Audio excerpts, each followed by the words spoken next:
ये Jack Dorsey हैं, Twitter के संस्थापक, the founder of Twitter and also it's farmer CEO. He was the CEO of Twitter when the farmer agitation was happening. और उन्होंने दो टूक कहा कि सरकार ने उनसे कहा अगर किसानों को दिखाया तो ट्विटर के दफ्तरों पर और उनके कर्मचारियों के घर पे छापा पड़ेगा और भारत में ट्विटर बंद कर दिया जाएगा.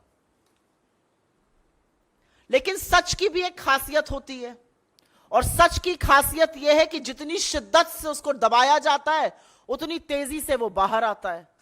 और एक बार फिर मोदी सरकार के काले कारनामे, उनसे जुड़ा हुआ सच बाहर आ चुका है. आज का जो टॉपिक है इस प्रेस कॉन्फ्रेंस का, वो मदर ऑफ डेमोक्रेसी में मर्डर ऑफ डेमोक्रेसी लगातार कैसे किया जा रहा है, उसी को उजागर करने का, उसी सच को बताने का है. सोचिए कि जब 3 काले कृषि कानून आए थे, किसान विरोधी कानून, और उन किसानों का दमन किया जा रहा था, जब 1 साल से ऊपर किसान दिल्ली की सरहद पर जाड़ा, गर्मी, बरसात, ओले झेलते हुए इस सरकार के खिलाफ आंदोलन कर रहे थे, तो बजाय समाधान ढूंढने के उनको मवाली, उनको खालिस्तानी, उनको पाकिस्तानी, उनको आतंकी तो कहा ही जा रहा था. साथ में ट्विटर जैसे प्लेटफॉर्म्स को यह भी बोला जा रहा था कि अगर उनको दिखाया तो आपका भारत में बोरिया बिस्तर हम बंद कर देंगे और आप पर छापे मारे जाएंगे. और याद रखिएगा, अपने घमंड और अहंकार में चूर्ण इस देश का डरपोक तानाशाह प्रधानमंत्री तब तक चुप रहा जब तक 700 से ज्यादा किसानों की शहादत नहीं हो गई. और चुनावी नफा नुकसान देखते हुए 3 काले कृषि कानून वापस लिए. लेकिन यह सच है कि जब इस देश का अन्नदाता अपने हक की लड़ाई लड़ रहा था, तो इस देश के प्रधानमंत्री उनका दमन कर रहे थे, उनकी आवाज को दबाने की कोशिश कर रहे थे. और आपको याद दिला दूं, यह मई 2021 की बात है. किसान आंदोलन चल रहा था, अपनी चरम सीमा पर था, और तब बीजेपी की फेक न्यूज फैक्ट्री, जो कि सही नाम है बीजेपी की आईटी सेल का, उनके कुछ बददिमाग प्रवक्ताओं और सांसदों ने एक मनगढ़ंत फर्जी ट्वीट किया था, कोई तथाकथित टूल किट को लेकर. उनका कहना था कि कांग्रेस इस टूल किट का इस्तेमाल कर रही है. और आपको याद होना चाहिए कि उसको मैनिपुलेटेड मीडिया, मतलब भ्रामक मीडिया कहकर टैग किया गया था. और आज वो असलियत सामने आ रही है कि उसके बाद क्या हुआ था. उसको भ्रामक मीडिया कहकर टैग किया गया था, और 24 मई 2021 को ट्विटर के ऑफिसेस पर छापा पड़ा, ट्विटर के एम्प्लॉइज के घर पर छापा पड़ा. और यह अब समझ में आता है कि किसान आंदोलन को दबाने के लिए किया गया था. मैं आपके साथ एक और डेटा साझा करूंगी, लेकिन उसके पहले एक ही सवाल है कि इस देश का प्रधानमंत्री इतना कायर, इतना डरपोक क्यों है? इस देश की सरकार, 140 करोड़ लोगों के इस देश की सरकार 21 साल की एक क्लाइमेट एक्टिविस्ट से डरती है, पॉप सिंगर रिहाना से डरती है, वो छोटी सी बच्ची ग्रेटा थनबर्ग से डरती है. इस देश की सरकार मीडिया से, खासतौर से उस मीडिया से जो सवाल पूछता है, इतना डरती है कि एक लंबी फेहरिस्त है मेरे सामने, जिसमें मैं लगातार बता सकती हूं कि किन किन लोगों पर सीबीआई की, ईडी की, इनकम टैक्स की रेड हुई, क्योंकि वो सच दिखा रहे थे. अब चाहे वो भास्कर हो जो कोरोना काल का सच दिखा रहा था, चाहे वो न्यूज क्लिक हो, चाहे वो न्यूज लॉन्ड्री हो, चाहे वो भारत समाचार हो, चाहे वो वायर हो, चाहे वो क्विंट हो, चाहे वो प्रणॉय रॉय हो, चाहे वो तमाम ऐसे लोग जिन्होंने सच दिखाने की और सवाल पूछने की हिम्मत दिखाई, उनको रेड किया गया और ये चुप कराने की साजिशें रची गई. लेकिन क्योंकि हम ट्विटर की बात कर रहे हैं, आपके सामने एक आंकड़ा है और इसको भी मैं साझा कर दूंगी आपके साथ. आपको याद होगा अगस्त 2021 राहुल गांधी जी का अकाउंट ट्विटर ने ब्लॉक किया था. उनका कहना था उनकी किसी गाइडलाइन का उल्लंघन हुआ है, जबकि चेहरा विक्टिम का नहीं, विक्टिम की फैमिली का था। लेकिन बहरहाल अगस्त 2021 में राहुल गांधी जी का ट्विटर हैंडल ब्लॉक किया जाता है और अगले 6 महीने तक उनका ट्विटर ग्रोथ, उनकी सब्सक्राइबर ग्रोथ, उनकी फॉलोवर ग्रोथ बिल्कुल नगण्य हो जाती है। और जब फरवरी 2022 में वॉल स्ट्रीट जर्नल यह खबर चलाने वाली है कि ट्विटर ने राहुल गांधी जी के अकाउंट को ब्लॉक किया है और उनकी सब्सक्राइबर ग्रोथ ब्लॉक हो गई है और ट्विटर को चिट्ठी लिखी जाती है, तुरंत ये जो शैडो बैन था ये हट जाता है और लगातार उसके बाद सब्सक्राइबर में ग्रोथ आ जाती है। तो मैं आज ये क्यों ना कहूं कि ट्विटर ने ये ब्लॉकिंग, ट्विटर ने ये शैडो ब्लॉकिंग, सब्सक्राइबर ग्रोथ पर ब्लॉक करना सरकार के कहने पर किया था। और ये जो 6 महीने का बैन था ये सरकार के दबाव में आकर किया गया था, जिससे विपक्ष की सबसे मजबूत आवाज को भी ट्विटर जैसे प्लेटफॉर्म पर ब्लॉक किया जाए। और ये कहानी सिर्फ ट्विटर तक सीमित नहीं है। हम सबको पता है कौन से पेज डिलीट होते हैं, हम सबको पता है किसके पोस्ट डिलीट कराए जाते हैं, फेसबुक से, यूट्यूब पर किसको रिस्ट्रिक्शन करा जाता है, ये सर्वविदित है। लेकिन ट्विटर का एक फाउंडिंग सीईओ, फॉर्मर सीईओ अगर ये कह रहा है कि सरकार ने इस कदर दबाव बनाया था कि अगर किसानों को दिखाया गया तो आपके घरों पर छापे पड़ेंगे, ये असलियत है 56 इंच की छाती की।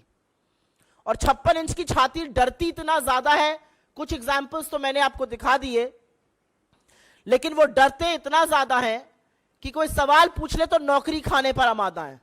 अभी थोड़े दिनों पहले अमेठी में सबने देखा, स्मृति ईरानी जी जा रही थी, पत्रकार ने सवाल पूछने की हिम्मत दिखाई, 12 घंटे से अंदर में पत्रकार की नौकरी खा ली। बड़ा संतोष आया होगा, बड़ी संतुष्टि आई होगी। नौकरी एक बना नहीं सकते लेकिन खाने में सबसे आगे रहते हैं।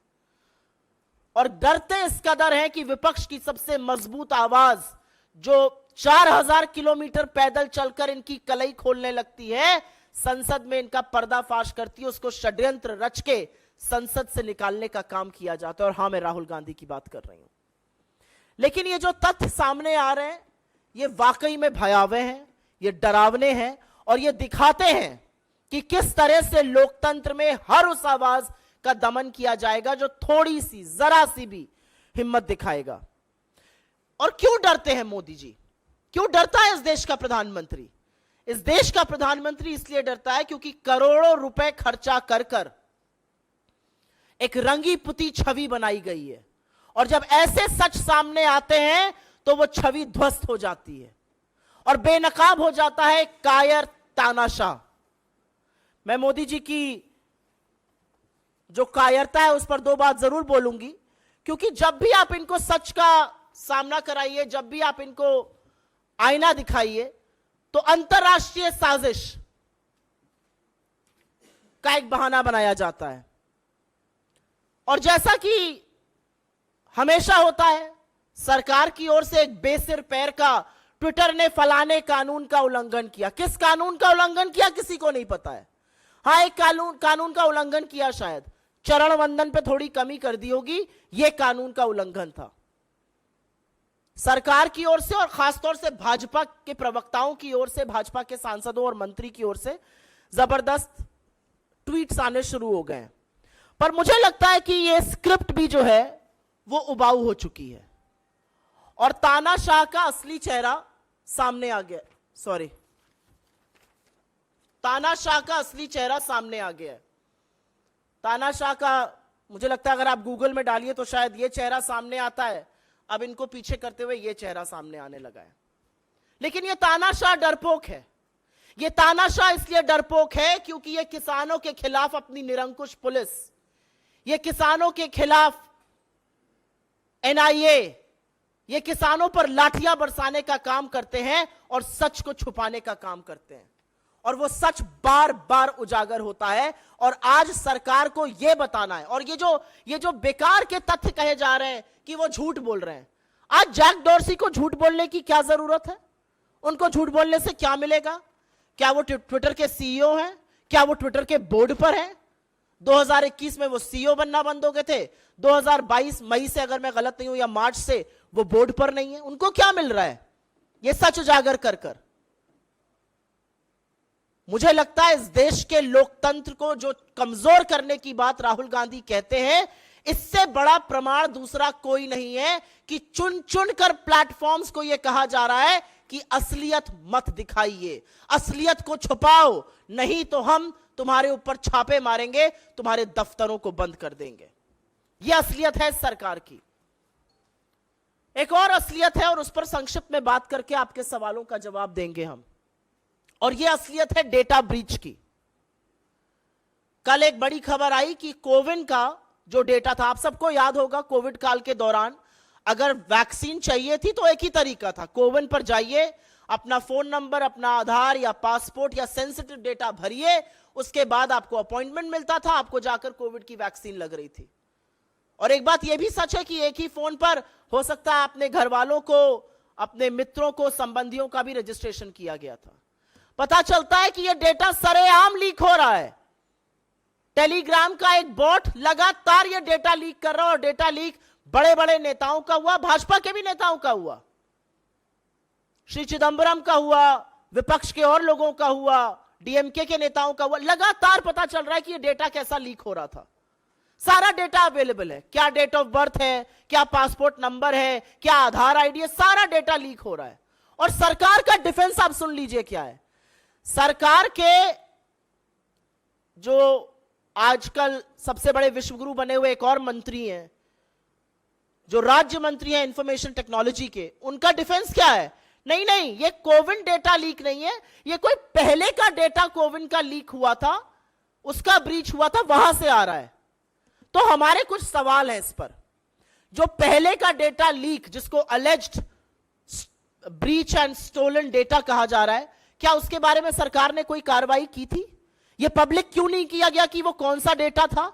एफआईआर क्यों नहीं लॉन्च करी गई? ये कहां से डेटा लीक होता है? कैसे एक थर्ड पार्टी टेलीग्राम पर सिर्फ नंबर डालने से सारा डेटा मिला जा रहा है? क्या है यहां का डिजिटल पब्लिक इंफ्रास्ट्रक्चर? लगातार सरकार आपका डेटा बटोरने की कोशिश करती है, क्या वो कोविन ऐप हो, क्या वो उमंग हो, क्या वो डिजी यात्री हो, लगातार लोगों का डेटा लिया जाता है। आप डेटा लेते क्यों है जब आपसे डेटा संभलता नहीं है? यह पहली बार तो उल्लंघन है नहीं। और एक बात यह भी सच है कि 2017 में इस देश के उच्चतम न्यायालय ने, इस देश के सबसे बड़े न्यायालय ने डेटा को राइट टू प्राइवेसी बताया था। उस राइट टू प्राइवेसी का क्या हो रहा है? सरकार ने कमेटी बना दी, सरकार ने कंसल्टेशन किया, अब फिर से पूरा कालचक्र शुरू हो रहा है डेटा के कानून का। तो सवाल यह कि यह डेटा गया कैसे कोविन ऐप से, किसके पास गया, और सरकार की क्या जिम्मेदारी? क्या सरकार यह कहकर बच जाएगी कि पुराना डेटा था, तो वो पुराना डेटा कैसे लीक हुआ? सो कहीं ना कहीं यह प्रेरित होता है, कहीं ना कहीं यह पूरी तरह से साफ है, अपना काम संभल नहीं रहा है, और जहां पर आपकी कलई उधेड़ी जाएगी वहां पर दमन किया जाएगा। अपना डेटा संभल नहीं रहा है, लेकिन किसानों की असलियत ना बाहर आ जाए, किसान कानून जो बने थे उसकी असलियत ना बाहर आ जाए, तो ट्विटर जैसे प्लेटफॉर्म्स को, किसानों के आंदोलन को दिखाने वाले अकाउंट्स को बंद करने के लिए दबाव बनाया गया, और बंद भी हुए। यह दबाव बनाया गया कि कैसे राहुल गांधी जी का अकाउंट सस्पेंड कर दिया जाए और कैसे वो अकाउंट डोरमेंट रहे। 6 महीने तक सब्सक्राइबर ग्रोथ ना होना, आप सोच सकते हैं। और जैसे ही खबर बाहर आने वाली थी, सब्सक्राइबर ग्रोथ लगातार होती गई, उछाले मारने लगी। और मुझे लगता है कि जब राहुल गांधी जी कहते हैं लोकतंत्र पर प्रहार है, और मीडिया के भी बहुत सारे साथियों को उस पर आपत्ति होती है, तो ज्यादा दूर नहीं देखना है। जैक डॉर्सी का ये 40 सेकंड से कम की जो बाइट है, 40 सेकंड से कम का जो वक्तव्य है, उसी को सुन लीजिए और सारा सच सामने आकर खड़ा हो जाता है। I will very briefly make a statement in English on this. This is an extremely important matter. Twitter has become a platform for expressing public opinion. It is also a platform where news is generated. It is also a platform where common citizens in this country can voice their concerns, their opinions, and what's ailing them. And the founder and former CEO of Twitter, Jack Dorsey, has today made it evidently clear, and he has nothing to lose or gain here, by the way, before the government jumps in. He asserts that when the farmer agitation was happening in India against the 3 farmer laws, the Modi establishment, the Modi government pressurized Twitter to block accounts that were showing farmer protests Otherwise, they would be raided, their employees would be raided, and Twitter would be shut down in India. I wasn't expecting the government to say anything else. There is no other defense other than saying that Dorsey is lying. What does he have to gain through lying or not lying or telling the truth? But the government has a lot to gain through lying. And it all ties up together. It all ties up because if you remember in May 2021, when the farmer agitation was at its peak, the BJP fake news factory and multiple leaders had tweeted a concoction of their brainchild, some alleged toolkit, which was tagged as manipulated media.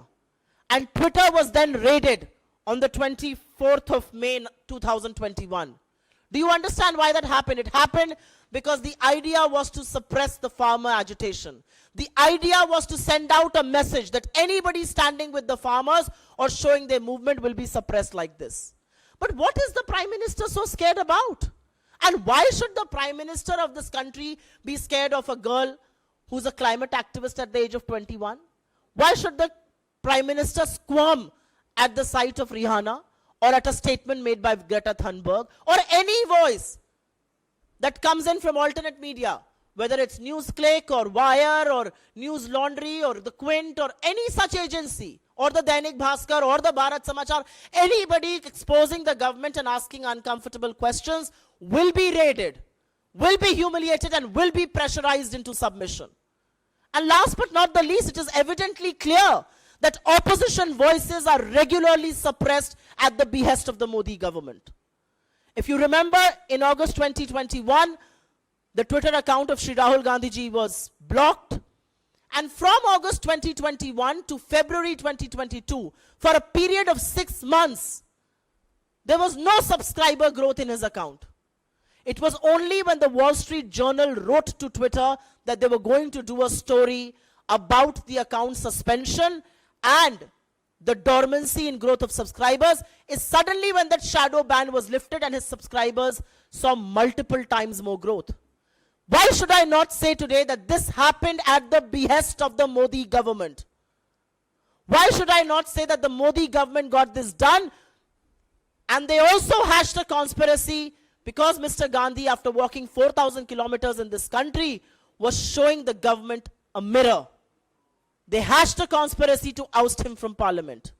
But this manipulation of social media platforms or media at large is what ails Indian democracy. The mother of democracy is seeing a murder of democracy in broad daylight, and people are being coaxed into submission. And that is what weakening of democracy is. I will also very briefly speak about the data breach that has happened in CoWIN. The most feeble response from the government was, but the most bizarre, which has actually opened up Pandora's box. The Minister of State for Technology and Information and Technology and Electronics has come on record to say that this breach is to a previous data breach and stolen data. Telegram bots are giving out sensitive information because you had registered sensitive information on the CoWIN app. Data for Mr. Chidambaram, for Ms. Kanimori, for KTR, for various opposition leaders, Derek O'Brien, everybody's data has been found online. And guess what? The data of R.S. Sharma, who vouched for the safety of the CoWIN app, is also found there along with his passport number. And the government's defense is that this is a previous breach. Did you report the previous breach? When did the previous breach happen? Do we know who's using this data? What is this being used for? How did a third party get access to this? Each time you lie, you open a Pandora's box.